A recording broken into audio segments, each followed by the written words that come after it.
dunyoda nechta odam borki, qanaqa odam bo'lsa ham bir chekkada orzusi bo'ladiki, Hazrat payg'ambarimiz Muhammad sallallohu alayhi vasallam bilan ko'rishib qolsam-u, falon narsani so'rab olgan bo'lardim, piston narsani so'rardim.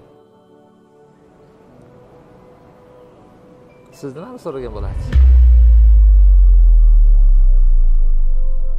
Aytingchi. Odamlarni o'zlarini hayotiga qarab savollari ham bo'ladi. Ba'zi kishilar payg'ambarimiz alayhisolamdan duo so'ragan bo'lardi. Ba'zilar qo'llarini bir marta o'ptirishga ruxsat so'ragan bo'lardi. Olimlar bo'ladi, payg'ambarimiz alayhisolamdan falon masalani so'rab olgan bo'lardim.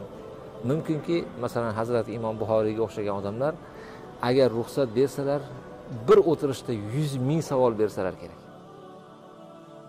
Bir kuni Oysha Siddiqa radhiyallohu anhoga payg'ambarimiz alayhisalom aytdilarki: "Ey Oysha, mendan nimani so'ragan bo'larding?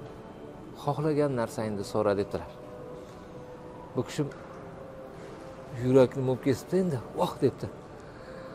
"Ruxsat berasizmi? Shu masalani men otamdan so'rab kelardim" debdi. "Ha" debdilar. Boribdilar Abu Bakr Siddiq roziyallohu anhudan, "Otajon" debdi. Rasululloh menga shuni deyaptilar. "Nimani so'rasam bo'larkin-a?" desalar, Siddiq roziyallohu anhu aytgan ekanlar: "Qizim, Alloh taolo Rasulullohga Mirojda ko'p sirlarni aytgan. Shu narsalar, shu sirlardan birini so'ramaysan" dedilar. U kishi ketdilar.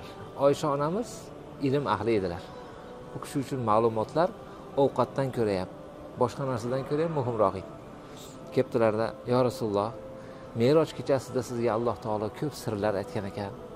Shulardan birini menga ayting" dedilar. Payg'ambarimiz sollallohu alayhi vasallam aytdilarki: "Menga Alloh taolo bir narsa aytdi. Mo'min kishini obro'si Allohning oldida shu darajada buyuk ekanki, qaysi bir odam bir mo'minning qalbiga bitta xursandchilik kiritsa, Alloh taolo shu odamni do'zaxga solmas ekan" dedi. "Shu odam jannatga tushar ekan" dedi. Bu xabarni eshitgan Siddiq radhiyallohu anhu g'amga tushib qoldilar.